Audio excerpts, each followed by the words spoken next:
In Movies and Money today, we have a look at the blockbuster bummers of summer. We have Eric Childress, our film critic, on the line with us today. Hello, Eric. Hi, Angie. Last week you talked all about the winners at the box office, but there were some notable flops as well. And you say one studio is feeling the brunt. What is that studio? Absolutely, Angie, and it is a shame to be talking about Fox this way, but this summer was the last thing they needed with Disney's recent acquisition of them, and it's causing fear that many may be on the way out by year's end. The oft-delayed and critically slammed entry in the XMen series was a disaster for them.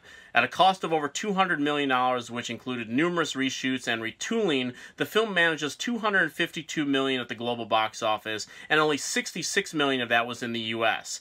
Those are major lows for the entire franchise, and remember that only around half of any grosses go back to the studio, so this ended up being a loss in the $170 million region. Would there be another studio that might feel the same pressure as Fox? Yes, but not in the same way given the uncertainty of Fox's future with Disney. Although Warner Brothers did not have a great summer either. In fact, with the exception of Annabelle Comes Home, they did not have a single film turn a healthy profit. The biggest blow of them all was Godzilla King of the Monsters. The $170 million production grossed $385 million worldwide, but that was not enough to get it into the black, and it's actually more of a red alert for what they were hoping was a franchise that might last them a few years.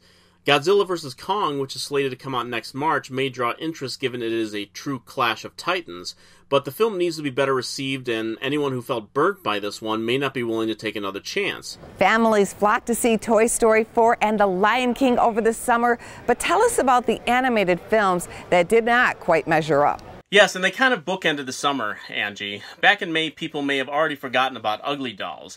The $45 million production from STX grossed just $27 million worldwide and may have signaled the beginning of the end for the studio, which had to shift the rest of their summer schedule back to later in the year and into 2020 as they reportedly tried to find the money to release them properly. Then Sony once again fell for one of the classic blunders, as the Princess Bride's Vizzini might say, in that you don't release animated films in August.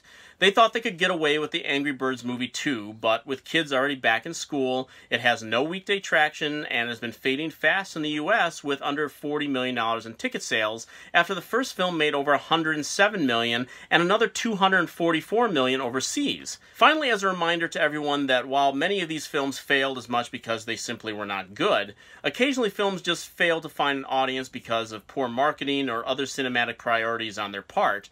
And that was certainly the case with Lionsgate's Long Shot with Charlize Theron and Seth Rogen, one of the most charming and certainly funniest films of the summer.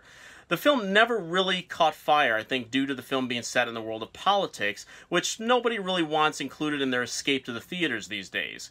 But the good news is that good movies live on, and the film is available for home viewing now, and I hope viewers will take a chance on it.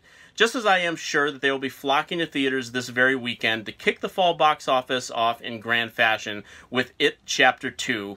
At least Warner Brothers has that to look forward to. Thank you so much, Eric. We will catch you here next week. Thank you, Angie. For more Business First AM, check us out on social media. We're on Facebook, YouTube, and Twitter. And go to businessfirstam.com for where to see our show on TV.